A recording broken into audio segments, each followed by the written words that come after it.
Good morning students. आज health and hygiene में आपका नया चैप्टर स्टार्ट हो रहा है जिसका नाम है फर्स्ट एड। फर्स्ट एड को क्या कहते हैं? प्राथमिक उपचार।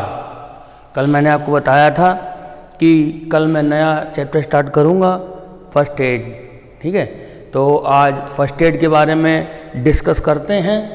प्राथमिक उपचार ये आप सब लोग जानते हैं, लेकिन अब एक जानकारी होना अलग चीज़ है। अब उसके बारे में जो मेडिकल लैंग्वेज है वो हमें आना होना अलग बात है। अगर पेपर में आ गया फर्स्ट एड तो आपके प्राथमिक उपचार लिखने के बाद आपको नंबर नहीं मिलेंगे।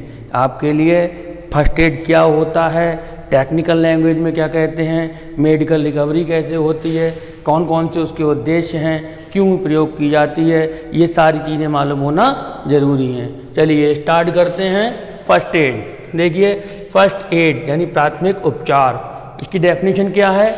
The primary and essential treatment to the patient is called first aid. यानी कि कोई परेशान है या अचानक एक्सीडेंट हो गया, एकदम से कोई बीमारी आ गई, हार्ट अटैक हो गया या कोई शॉक लग गया, उस समय जो सबसे ज़रूरी है यानी प्राथमिक और ज़रूरी, प्राइमरी माने प्राथमिक, इसेंशियल माने जरूरी, प्राथमिक और जरूरी जो भी उसे ट्रीटमेंट दिया जाता है उसे कहते हैं हम फर्स्ट एड। अब फर्स्ट एड के प्रिंसिपल क्या हैं? Principle of first aid, principle का मतलब सिद्धांत। क्या सिद्धांत है, क्या इसकी थ्योरी है, किसके आधार पर इसे बताया जाता है? तो देखिए, it is based on the principle of practice and surgery. आपके सामने सपोज कीजिए किसी का एक्सीडेंट हो गया, ब्लीडिंग हो रही है, ठीक, तो उसे कैसे ट्रीटमेंट देंगे? आपके लिए क्या क्या मालूम होना चाहिए? जर्नल मेडिसिन्स जो होती हैं, जिनकी प्रैक्टिस करते हैं, उनकी नॉलेज आपको होनी चाहिए और थोड़ा बहुत सर्जरी का भी आपको ज्ञान होना चाहिए। तो फर्स्ट एड जो डिपेंड करता है किस पर? फर्स्ट एड जो है वो मेडिकल प्रैक्टिस और सर्जरी के यानी कि जो मेडिकल प्रैक्टिस और सर्जरी के सिद्धांतों पर निर्भर करता है, यानी उसी पर आधारित होता है। अब बात करते हैं aim of first aid. Aim का मतलब क्या होता है? उद्देश्य। किस उद्देश्य से करते हैं? तो देखिए, अगर रोड पर किसी का एक्सीडेंट हो गया, अब वो वहीं पड़ा हुआ है, जब तक एम्बुलेंस आएगी या उसे ट्रीटमेंट के डॉक्टर के पास ले जाएंगे तब तक हो सकता है देर हो जाए और वो मर जाए, ठीक। तो ऐसी कंडीशन में सबसे पहला काम हमारा होता है उसके प्राणों को बचाना। तो यही इसके उद्देश्य हैं। उद्देश्य में है the main aim is to preserve life, यानी कि जीवन को बचाना। दूसरा, प्रमोट रिकवरी रेट, यानी कि जब उसके चोट लगी है, अगर ट्रीटमेंट शुरुआत में ही, जैसे कि सपोज करिए किसी का सिर फट गया, ठीक है, अब सिर फट गया, अब डॉक्टर के पास उसी कंडीशन में ले जाओगे, उसकी ब्लीडिंग लगातार होती रहेगी, खून बहता रहेगा, हो सकता है डॉक्टर के पास ले जाओ तब तक ब्लड ना रहे या जख्म हो जाए या उस जख्म में किसी तरीके के बैक्टीरिया या वायरस का इन्फेक्शन हो जाए। तो उस चीज़ से बचाने के लिए क्या करेंगे? सबसे पहले तो उसकी लाइफ बचानी है, उसके ट्रीटमेंट देना है। और अगर शुरुआत में ही ट्रीटमेंट दे दोगे, कपड़ा वगैरह कुछ लगा दिया, हल्के टाँके आके लगा दी, तो हो सकता है उसकी रिकवरी रेट बढ़ जाए, यानी जल्दी से ठीक हो जाए। और सबसे लास्ट है प्रिवेंट इंजरी और illness until medical aid is not obtained, यानी कि जब तक उसके लिए डॉक्टरी सलाह या दवाइयाँ उपलब्ध ना हो जाएं तब तक के लिए उसकी ज़िंदगी को बचा के रखना, उसके रिकवरी रेट को बढ़ाना और उसके और ज़्यादा चोट ना लगे, और ज़्यादा परेशानी उसे ना हो या और ज़्यादा खतरा उसके जान को ना हो, इस तरीके का ये इसका उद्देश्य रहता है। लेकिन but after this the doctor must be consult. ऐसा नहीं है कि ये चोट लग गई, आपने पट्टी बांध दी तो मतलब खत्म हो गई बात। डॉक्टर को इसके बाद में, ये तो प्राइमरी ट्रीटमेंट है, इसके बाद में डॉक्टर से जरूर ही कांटेक्ट करना चाहिए। अब बात आती है स्कोप ऑफ फर्स्ट एड, यानी कि क्या क्षेत्र हैं, किन किन क्षेत्रों में फर्स्ट एड है और कौन कौन से इसके स्कोप हैं। तो देखिए, जब सबसे पहली चीज़ है डायग्नोसिस। डायग्नोसिस का मतलब परीक्षण। आप जब फर्स्ट एड के लिए आपके सामने कोई कंडीशन है तो आप उसे देख के पहचान लोगे कि इसकी जो परेशानी है उसका नेचर क्या है, यानी किस प्रकृति का है।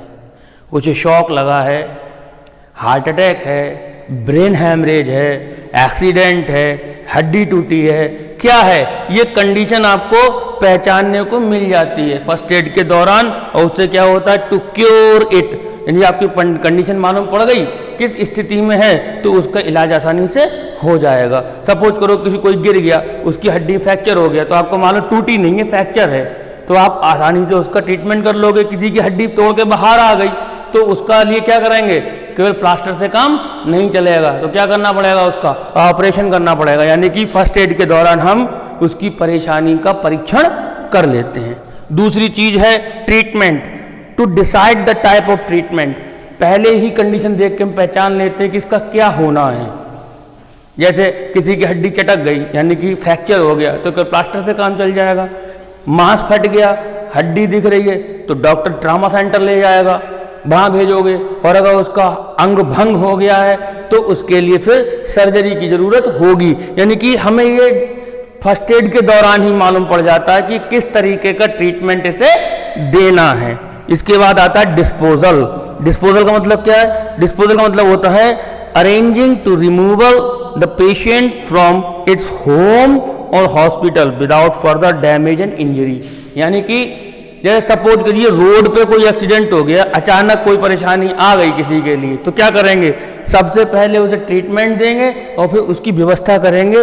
उसके घर पे है तो घर से, और अगर हॉस्पिटल में तो हॉस्पिटल में, या रोड पर है तो रोड पर, वहाँ से उसे हटा के ऐसी जगह ले जाएंगे जहाँ पे उसका ट्रीटमेंट प्रॉपर तरीके से हो सके। तो ये इसके क्या थे, ये इसके स्कोप थे। इतनी बात क्लियर हुई। ठीक, देखिए अभी आपने पढ़ा कि किस तरीके से हम फर्स्ट एड करेंगे, क्या एम है, क्या स्कोप है। अब हम आपको बताएंगे मैनेजमेंट ऑफ ए केस। अगर आपके सामने कोई केस आ जाता है तो उसे कैसे मैनेज करोगे, कैसे हैंडल करोगे, ये आपको मालूम होना चाहिए। सपोज दैट आप रोड पर जा रहे हैं, है ना, और एकदम सामने कोई एक्सीडेंट हो गया तो उसे क्या करोगे। सबसे पहली चीज़ है क्विक रेस्पॉन्स। क्विक माने तुरंत, बहुत जल्दी के संग, रेस्पॉन्स माने कुछ उसके लिए करना, यानी कि तुरंत उसके लिए क्या करोगे। जैसे किसी का एक्सीडेंट हो गया, कोई गिर गया, उसके सिर से खून निकल रहा है, ठीक, सबसे पहले ट्रीटमेंट क्या करोगे, उसके लिए ड्रेसिंग करोगे।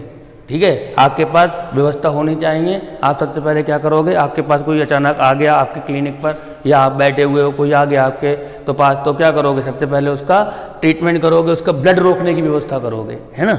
दूसरा है क्लेम एंड कॉन्फिडेंस। उसके लिए, सामने वाले के लिए, जो पेशेंट है उसके सामने ऐसी बात करेंगे जिससे उसके लिए थोड़ी सी हिम्मत बंधे और उसमें अंदर कॉन्फिडेंस आ जाए। अरे कुछ नहीं है, सब कुछ सही हो जाएगा, बिल्कुल फिट हो।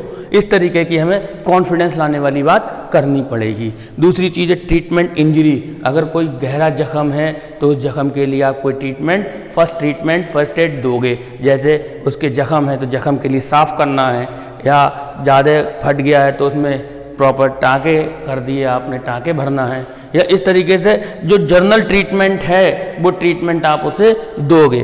उसके बाद है फर्स्ट एड मटेरियल। देखिए ये सारी चीज़ें कब होंगी, जब आपका फर्स्ट एड मटेरियल मौजूद होगा। यानी कि जो प्राइमरी और जर्नल ट्रीटमेंट के लिए जो मटेरियल होना चाहिए, जो मेडिसिन्स होनी चाहिए, जो एपरेटस होने चाहिए, वो हमारे पास हर समय उपलब्ध रहने चाहिए। और अगर हमारे पास उपलब्ध नहीं है तो जो उपलब्ध हैं उनके लिए हम और अच्छी तरीके से कैसे इस्तेमाल कर सकते हैं, ये हमारे अंदर टैक्ट होना चाहिए। और बाद में आता है क्राउड मैनेजमेंट। क्राउड का मतलब होता है भीड़।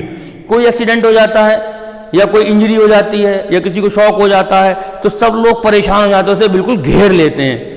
तो ऐसे में भीड़ देखकर जो पेशेंट है और ज़्यादा घबराता है, तो यहाँ पर अपनी बुद्धि का प्रयोग करके किसी भी तरीके से भीड़ को कम करना चाहिए। और भीड़ जब कम होगी तो उसके लिए क्या होगा, जैसे सपोज करो कोई रोड पर है, गिर गया है और भीड़ ने घेर लिया है, तो उसके ऊपर ना तो प्रॉपर हवा पहुँचेगी उस तक, ना ही प्रकाश पहुँचेगा। तो भीड़ हटाओगे तो क्या होगी, उसके सांस लेने में आसानी होगी, प्रॉपर हवा उसे मिलेगी और रोशनी भी उसके ऊपर पूरी तरीके से पड़ेगी, जिससे आप उसका पहचान सकोगे कि आखिर परेशानी क्या है, किस स्तर की चोट है, कैसे ट्रीटमेंट हो सकता है। तो ये क्राउड मैनेजमेंट भी बहुत जरूरी है। और आखिरी और सबसे ज़्यादा इम्पोर्टेंट है रीएश्योरेंस।